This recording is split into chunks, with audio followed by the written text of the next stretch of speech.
എന്തായാലും എൻ്റെ അതായത് ഞാൻ ഉപയോഗിച്ച മ്യൂസിക് ക്വാളിറ്റിയിലേക്ക് വരുവാണെങ്കിൽ ഈ ഒരു CAA സൈറയെ കുറിച്ചിട്ടാണ് ഞാൻ പറയണത്.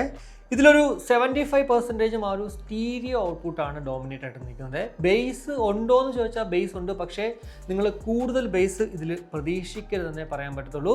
ബേസ് ഡോമിനേറ്റ് ആയിട്ടുള്ള പാട്ടുകൾ ഇടുമ്പോഴത്തേക്ക് കുറച്ചൊരു ബേസ് നമുക്ക് ഫീൽ ചെയ്യുന്നുണ്ട്. മറ്റുള്ള പാട്ടുകളിലും ബേസ് ഉണ്ട്, പക്ഷേ ഇതൊരിക്കലും ബേസിന് ഇമ്പോർട്ടൻസ് കൊടുത്തിട്ടുള്ളൊരു IEM അല്ല കേട്ടോ. വോക്കലിനാണ് ഏറ്റവും കൂടുതൽ ഇമ്പോർട്ടൻസ് കൊടുത്തിരിക്കുന്നത്. മെലോഡിയസ് ആയിട്ടുള്ള പാട്ടുകൾ, ഇനി അതല്ല ആ ഒരു വോക്കൽ ഡോമിനേറ്റ് ആയിട്ടുള്ള പാട്ടുകൾ കേൾക്കുമ്പോഴത്തേക്ക് നല്ല രസമുണ്ട് എന്തായാലും കേൾക്കാനായിട്ട്.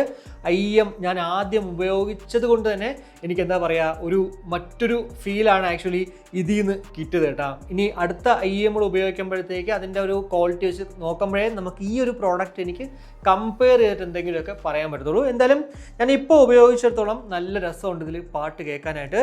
ഇൻസ്ട്രുമെൻ്റൽ സെപ്പറേഷനൊക്കെ തന്നെ നല്ല അടിപൊളിയായിട്ടാണ് കിട്ടുന്നത്. പിന്നെ മറ്റൊരു കാര്യം എടുത്തു പറയേണ്ടത്, നമ്മൾ കേട്ട് മറന്ന പാട്ടുകൾ പലതും ഇതിൽ കേൾക്കുമ്പോഴത്തേക്ക് ഒരു പുതുമയോട് കൂടിയിട്ട് കേൾക്കാൻ പറ്റുമെന്നുള്ളതാണ് കേട്ടോ. അത് ഈ IEM ആയതുകൊണ്ട് നമ്മൾ കൂടുതൽ അവെയർ കൊടുക്കുന്നതാണോ എന്നറിയത്തില്ല, പക്ഷേ എനിക്ക് എന്തായാലും ആ ഒരു പഴയ പാട്ടുകളൊക്കെ തന്നെ ഞാൻ കേട്ട് മറന്ന പാട്ടുകൾ പലതും ഇതിൽ കേട്ടപ്പോഴത്തേക്ക് ഒരു പുതുമ ഫീൽ ചെയ്തെന്നുള്ളത് എടുത്ത് പറയേണ്ട ഒരു കാര്യം തന്നെയാണ്.